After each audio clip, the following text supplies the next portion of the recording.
আচ্ছা, এখন বয়স কত সাল আপনার? এখন বয়স চলতেছে 24। বিয়ে শাদী হয়েছিল?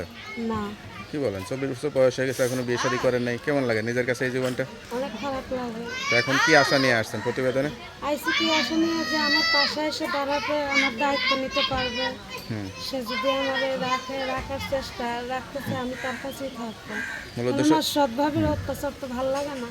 বিয়ে শাদী দর্শক আসসালামু আলাইকুম। দেশ ও প্রবাসে যে যেখানে আছেন আপনাদের প্রত্যেককে শুভেচ্ছা জানাচ্ছে। আজকে নতুন একটি প্রতিবেদন দেখতেই পারছেন, আমার সামনে একটি আপু আসছে পর্দা অবস্থায়। আসলে আপুর জীবনে কি হয়েছে বা কেন আসছে চলুন কথা বলেই জানার চেষ্টা করি। আপু আসসালামু আলাইকুম। ওয়ালাইকুম সালাম। আপনার নাম কি? আমার নাম খাদিজা। খাদিজা আপু, কেমন আছেন আপনি? ভাই আছি ভালো, দেখেই তো আজকে এই ক্যামেরার সামনে আইছি। আচ্ছা আচ্ছা, কি কোনো সুখের সংবাদ নাকি দুঃখের সংবাদ নিয়ে আসছেন? মানুষ কি ক্যামেরার সামনে কেউ কি সুখের সম্পদ নিয়ে আসে? অনেক কষ্ট নিয়েই তো ক্যামেরার সামনে আসে। আচ্ছা আচ্ছা, কেমন কষ্টটা সবচেয়ে বেশি লাগে এই বয়সে? কষ্ট তো লাগে, কষ্ট লাগে না? কিসের কষ্ট আসলে? অনেক কষ্ট মনের ভিতরে, মনের ভিতরে অনেক কষ্ট। সবকিছু অনেক কষ্ট। বাড়ি বাড়ি কোথায় আপনার? আমার বাড়ি হলো রাজশাহী। পরিবারে কে কে আছে? পরিবারে আছে, ভাবি আছে, সৎ ভাবি, হ্যাঁ। বাবা আছে, কিন্তু মা নাই? মা নাই, মা মারা গেছে আজকে 2 বছর। আচ্ছা, ভাই ভাবির কাছেই বড় হয়েছেন? হ্যাঁ, আচ্ছা, এখন বয়স কত সাল আপনার? এখন বয়স চলতেছে 24। বিয়ে শাদী হয়েছিল? না, কি বলেন, 24 বছর বয়স হয়ে গেছে এখনো বিয়ে শাদী করেন নাই? কেমন লাগে নিজের কাছে এই জীবনটা? অনেক খারাপ লাগে। তো এখন কি আশা নিয়ে আসছেন প্রতিবেদনে?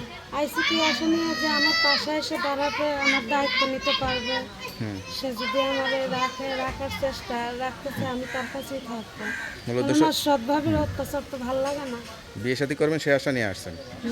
কারোর সঙ্গে প্রেম ভালোবাসাটা সেরকম কোনো না কিছু না, হয়েছিল? প্রেম ভালোবাসা জীবনে করিও নাই, আসিও না। তো বিয়ে শাদী করলে তো মানুষ চেহারাটাও দেখতে চায়, মুখটা দেখাচ্ছেন না কেন? দেখাবো, সে যদি আমাকে নিজে দেখতেছে, আমি তাকেই দেখাবো। আমি কেন এই ক্যামেরার সামনে মুখ দেখাবো? সবাইকে দেখাতে চান না, না, যে আমি বিয়ে করতে চাইবে একজনকেই তাকে দেখাবো। তাকেই বিয়ে করবেন, হ্যাঁ। তাকেই দেখাবেন, তাই সে তো? যদি আমার দায়িত্ব নেয়, সে দেখতে চায়, আমি তাকেই দেখাবো। আমি ক্যামেরার সামনে আইসা আমি মানুষকে চেহারা দেখাতে চাই না। কোনো প্রেম ভালোবাসাটা আশা ছিল?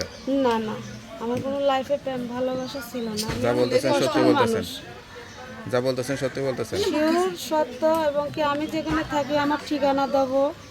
আমি যদি তার সাথে কোনো 2 নাম্বারে চিটারি করি, সে আমাকে ধরতে আপনার পারবে। ঠিকানাটা কোথায়, মূল ঠিকানা কোথায়? মেন ঠিকানা আমি এখন ঢাকার এই রূপনগর থাকি। আচ্ছা, ওইখানে আসলে যোগাযোগ করতে হ্যাঁ, পারবেন। তো নাম্বারটা দেওয়া যাবে? হ্যাঁ, নাম্বার এখানে আছে। আচ্ছা, তো নাম্বারটা আমার কাছে দেন, আমি দেখে বলে দিই। হ্যালো বিয়ার, শুনতে পারলেন এক অসহায় মেয়ের জীবন গল্প। সত্যিকার একটা জীবন সঙ্গী চাই, বিয়ের বয়স পার হয়ে যাচ্ছে, আসলে বিয়ে হচ্ছে না, এটা একটা মেয়ের জন্য খুবই কষ্টদায়ক। কেউ খারাপ উদ্দেশ্যে যোগাযোগ না করে সত্যিকারে বিয়ে শাদী করতে চাইলে এই নাম্বারে যোগাযোগ করবেন। তার নাম্বারটি হচ্ছে 01317433165।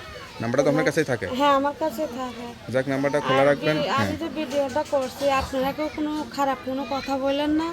যদি ভালো মনের মন থাকে তো ওইভাবেই কথা বলেন, কেন আমি পরের বাসায় কাম করি।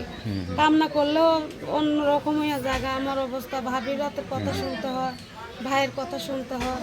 তা আপনারা ভালো মন নিয়ে আমার সাথে কথা বলেন, কোনো উল্টাপাল্টা কথা বলেন না। তোকে আপু ভালো থাকেন, দোয়া করে আপনার মনে আশাটা পূরণ হোক। আসসালামু আলাইকুম। ওয়ালাইকুম সালাম।